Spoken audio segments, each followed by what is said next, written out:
ഫുട്പാത്തിൽ മധ്യവയസ്കനെ മരിച്ച നിലയിൽ കണ്ടെത്തിയ സംഭവം കൊലപാതകമെന്ന് ഗുരുവായൂർ ടെമ്പിൾ പോലീസ് കണ്ടെത്തി.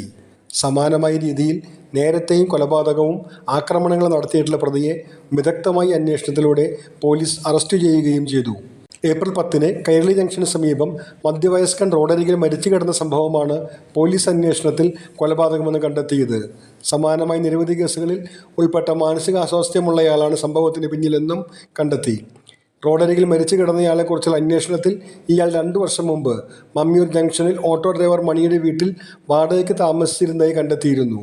മണിയിൽ നിന്ന് ലഭിച്ച വിവരമനുസരിച്ച് കട്ടപ്പന വെട്ടപ്പാട് സ്വദേശി 55 വയസ്സുള്ള കിഴക്കത്ത് ധനേഷ് കുമാറാണ് മരിച്ചതെന്ന് തിരിച്ചറിഞ്ഞു. പോസ്റ്റ്മോർട്ടത്തിൽ ഡോക്ടർ സംശയം പ്രകടിപ്പിച്ചതിനെ തുടർന്ന് കേസന്വേഷണത്തിന് പ്രത്യേക ടീമിനെ നിയോഗിക്കുകയായിരുന്നു.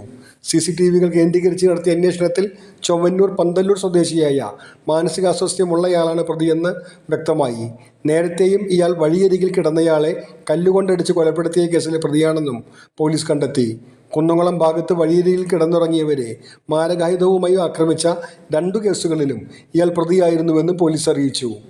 ടെമ്പിൾ പോലീസ് പ്രതിയെ അറസ്റ്റ് ചെയ്ത് മേൽ നടപടികൾ സ്വീകരിച്ചു.